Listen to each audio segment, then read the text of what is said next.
Pokemon Sword and Shield are dead to me. Or at least they will be, after the new games Scarlet and Violet are released. The last time I will play my copy of Sword will be when I finally transfer my Pokemon out of it and into the new games, which means my final play timer will end around 330 hours. Before Sword and Shield are phased out of relevance completely, I want to share my thoughts about this generation of Pokemon games.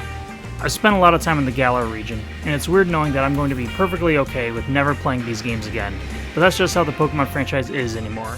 And I can't say I didn't get my money's worth. I did play for nearly 2 weeks straight if you convert 330 hours into days, even if most of that was organizing my PC boxes and hatching eggs while watching YouTube.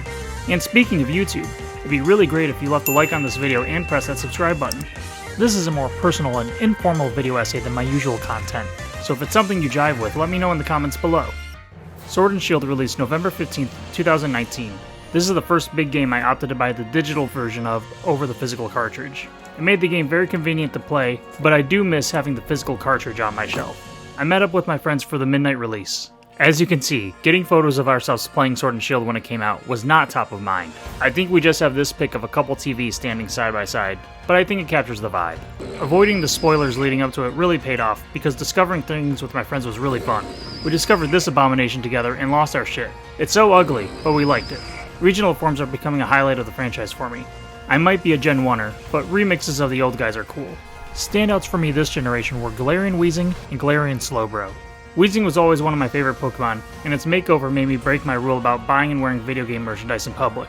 This sweater is a staple of my wardrobe now. I mean, look at him, he looks like Doug Dimmadome. That's right! Owner of the Dimsdale Dimmadome, from Fairly Odd Parents. As for the game itself, a lot of the new stuff looked cooler than the promotional material. The wild area was a big disappointment to me. It's very empty, at least before the DLC, which fixed some of the problems the wild area had, because it actually put in things to do. I like looking for these little Diglets. They're cute.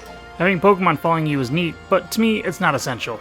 Most of the time I had Metagross, and it would scare me because I forgot it was following me around. Like, try to keep some distance, my guy. The worst part about the wild area is just how much sameness it is. The land, the water, some hills you can't even jump down, which is new. Like, even in Gen 1 you could jump down these stupid little hills, and here I get stuck. Like, I have to go all the way around and I can't just leap off this tiny edge. It's very annoying. Overworld traversal isn't very fun because it just feels bad to ride the bike. And unfortunately, getting through this game was a huge slog, at least for me. I'm pretty comfortable saying nobody plays Pokemon for the in-game story, and this game continues that trend. I understand the game is meant for younger audiences, and that I'm not part of that target demographic anymore, and that's okay. In addition to the $60 I pay for the game, I factor in an extra 20 to 30 hours of work just to complete the main story and get to the post-game. So this is an expected cost of doing business. To me, a perfect Pokemon game would just be the post-game content handed to you at the beginning with no cutscenes.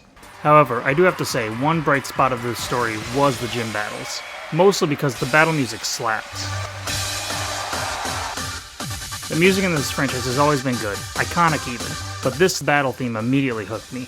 I can't comment on the other music in the game because when given the choice, I only chose this gym leader theme. It's a jock jam in the purest form.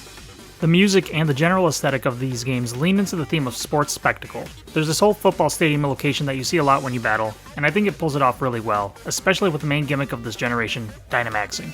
Each player has an opportunity to turn one of their Pokemon to a giant, kaiju-sized version of itself. This adds a really fun layer of complexity to the battles, as a Dynamax Pokemon has double its HP, more powerful attacks, and is immune to certain in-game elements. I like the Dynamax gimmick a lot more than previous ones like Z-moves, or even Mega Evolutions. I think moving away from super powerful held items is good for the battling scene. Knowing that any Pokemon on your team is live and can be Dynamaxed in a pinch makes the battles more exciting. If your main strategy is interrupted, you can have several other Dynamax candidates who can make up for it, which really adds to the push-pull dynamic of a battle. Pokemon battling has never been more fun than in these games. These games were my introduction to the Video Game Championships, or VGC. These are all double battles, where you try to outplay your opponent by making predictions about what moves they'll make and how to avoid being punished for misplays. There's a lot of emphasis on the team building aspect and understanding the meta game, so there's a lot of mind games that come into play. It makes you feel like you're playing underwater 5D chess, and it's very satisfying when you make a galaxy brain play or make a prediction just right. The VGC created mind-melding moments like this where me and my friend Parker effectively mirrored each other by attacking into Pokemon who were using Protect. Each Pokemon may only know 4 moves, but sprinkling type combinations, abilities, items, changing terrains, and a knowledge of the meta turns this once basic game of rock, paper, scissors into something more like elemental chess, where certain pieces have designated roles on a team that may be packing a few surprises. The way VGC is formatted makes a lot of battles feel very close, so it creates a lot of nail-biting situations, which coupled with a lot of oh shit moments, where something really crazy happens, make for a really memorable experience. Chasing this dragon carried me through parts of the 2020 COVID lockdowns, where I appreciated sinking my time into this and Animal Crossing New Horizons. Is it fair to say COVID 2020 was sponsored by Nintendo? Probably not, but they definitely provided much needed distractions during a pretty stressful time. There was a VGC group in Michigan that held weekly tournaments, and it gave my life a social structure that I could consistently rely on. Shout out to you, Snorlax Squad. Thanks for organizing the weekly events, I really appreciate it. I actually met some of the Snorlax folks in real life recently. I went to my first ever in-person VGC tournament over the weekend. Yu-Gi-Oh? We gathered to give Sword and Shield a proper send-off. I ranked in the middle of the bell curve, which is the nice way of saying I won about 50% of my matches. Looking at spoilers for Scarlet and Violet, it doesn't appear that Weezing is going to be coming back, so I wanted to play with her for possibly the last time. I used the classic Weezing and paired her with Regigigas for my main strategy. Like I said before, it worked about half the time, but when it did, it was awesome to see Weezing put in work by neutralizing all abilities the moment it hit the field. I've long accepted the Game Freak strategy of not including all the Pokemon in their newest games. I'm even a proponent of it. From a battling standpoint, narrowing the possible contenders lets some overlooked Pokemon succeed at filling roles that are oftentimes done by better Pokemon. It gives them a chance to shine. Before the DLC came out, I got to use some of my favorites like Arcanine and Gyarados, and I even saw some success with them on the ladder. However, anytime a new DLC dropped or Pokemon Home compatibility was updated, I felt like Andy from Toy Story. You're broken. I don't want to play with you anymore. Dropping his old toys to play with the new ones as the metagame centralized. Having a smaller pool also makes it more manageable to follow metagame developments and innovations. Part of the reason why I fell off of VGC after the second DLC was released was because there's too much strategery I felt I needed to follow to climb up the ladder, and it was a big time commitment that I wasn't willing to make at the time. The other big highlight of these games is the quality of life improvements they made in training competitive Pokemon, and up until this generation, these stats have mostly been hidden from players and required a lot of upfront work to figure it out. It's kind of funny that in the in-game story, Game Freak holds your hand so much and never lets go that it feels oppressive. But when it comes to these hidden mechanics like EV training or IV breeding, you're really on your own. I feel like the developers think that it would take away some of the wonder of Pokemon if they were reduced to numbers on a spreadsheet. And I think they should embrace that. Although, admittedly, Pokemon's spreadsheet version may not sell as many copies as Sword and Shield. That's actually how I enjoy my Pokemon best, served with a slice of Google Sheets. Throughout this generation, I kept a messy log of most of my characters and their stat distributions, which helped me a lot, because one of the big things these games lack is an in-game way to track your stat distributions. They're showed on this hexagon here, and there's stars that shine around a stat that's been maxed out. It's disappointing that this doesn't show the actual numbers that you put into each stat, because a lot of times I don't max stats out if I'm building a unique spread, so that's annoying that I have to track that myself. For me, the biggest quality of life improvements came in the form of EV training and how egg moves function. If you've ever dabbled in EV training, then you already know there's a lot of stat points that need to be allocated in specific distributions to min-max to the fullest extent possible. If you're unfamiliar with how EV training works, then I'll try to give you a top-level overview.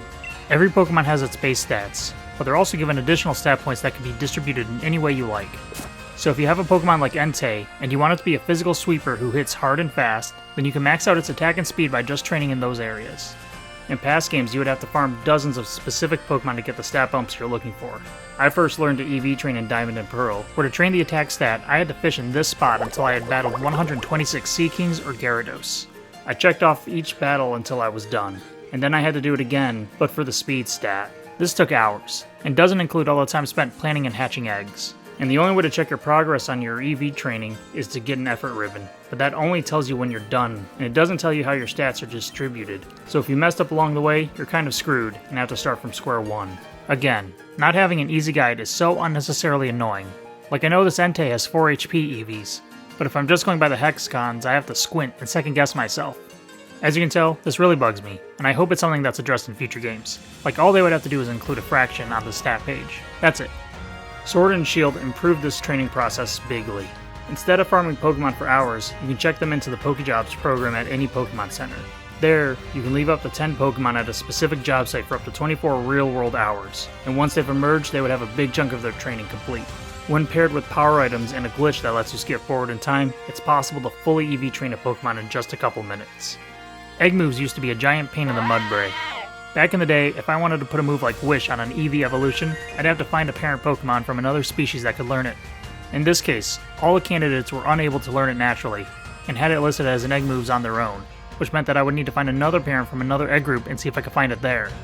In the end, I found that if I take a male Togetic, I could breed it with a female Pikachu, take one of their male offspring Pikachus, and breed it with a female Eevee. And then ultimately, I get my Wish Eevee, which I actually still have 15 years later, as a Vaporeon.